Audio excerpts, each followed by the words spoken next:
আজ আপনাদের সাথে শেয়ার করছি একটা পনিরের তরকারি। চলুন তাহলে দেখে নিই কি করে বানালাম। 250 গ্রাম পনির ছোট ছোট কিউব করে কেটে নিয়েছি। নুন দিয়ে দিলাম, একটু হলুদ ছড়িয়ে দিলাম, একটু কাশ্মীরি রেড চিলি পাউডার দিয়ে দিলাম, একটু ধনেপাতা কুচি দিয়ে দিলাম, হোয়াইট অয়েল দিচ্ছি, অল্প একটু মেখে নিচ্ছি। এই 5-7 মিনিটের জন্য পনিরটাকে রেখে দিচ্ছি। হোয়াইট অয়েল দিচ্ছি, তেলটা গরম হয়ে এসেছে, পনিরটা দিয়ে দিলাম। পনিরটা ম্যারিনেশনের সময় ধনেপাতাটা দিয়েছি এই কারণে যে ধনেপাতা ফ্লেভারটা পনিরের মধ্যে ভালোভাবে অ্যাবজর্ব হবে। মিনিট 2-3 মতো একটু ভেজে নিলাম, তুলে নিচ্ছি। একটু ঘি দিচ্ছি, 6-7 কোয়া রসুন দিয়ে দিলাম, 2টো টমেটো হাফ করে কেটে নিয়েছি দিয়ে দিলাম, 1 ইঞ্চি মতো একটা আদা টুকরো ছোট ছোট করে কেটে নিয়েছি সেটা দিয়ে দিলাম, 2টো কাঁচা লঙ্কাকে ভেঙে দিয়ে দিলাম, আর একটা ছোট সাইজের একটা পেঁয়াজ ডুমো করে কেটে নিলাম সেটা দিয়ে দিলাম। দিয়ে মশলাটাকে একটুখানি ফ্রাই করে নেব। মিনিট 2 মতো একটু ভেজে নিলাম, এবার তুলে নিচ্ছি। এটা ঠান্ডা হলে মিক্সিতে একটা পেস্ট করে দিচ্ছি। হোয়াইট অয়েল দিচ্ছি, হাফ চামচ ঘি দিলাম, প্রথমে মেথি ফোড়ন দিলাম 1/2 চামচের মতো। গ্যাসের ফ্লেমটাকে কম রেখে মেথিটাকে ভালো মতো ক্র্যাক করিয়ে নিতে হবে। মেথিটা একটু লাল হয়ে আসার পরে একটা তেজপাতা ছিঁড়ে দিয়ে দিলাম।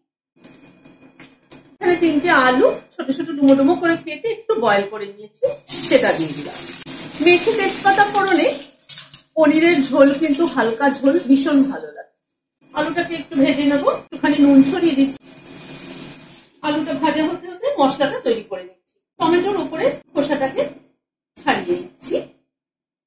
এবার এটাকে মশলাটাকে গ্রাইন্ডিং জারের মধ্যে দিয়ে দিচ্ছি। খানিকটা ধনেপাতা ছিঁড়ে দিয়ে দিলাম। এই ধনেপাতার এই ডাঁটিগুলো কিন্তু অবশ্যই থাকতে হবে, এটাতেই কিন্তু মেইন ফ্লেভার। এবার এটা একটা পেস্ট তৈরি করে নিচ্ছি। আলুটা ভাজা হয়ে এসছে, এবার মশলাটা যেটা করলাম সেটা দিয়ে দিচ্ছি। এবার মশলাটাকে ভালো মতো কষিয়ে নেব। হলুদ দিলাম 1/2 চামচ, নুন দিলাম, কাশ্মীরি রেড চিলি পাউডার দিলাম, সবকিছু দিয়ে মশলাটাকে কষিয়ে নিচ্ছি। এখানে ফ্রোজেন মটর খানিকটা ব্লাঞ্চ করে নিয়েছি, গরম জলে ডুবিয়ে রেখেছিলাম, সেটা দিয়ে দিলাম, কষিয়ে নিচ্ছি।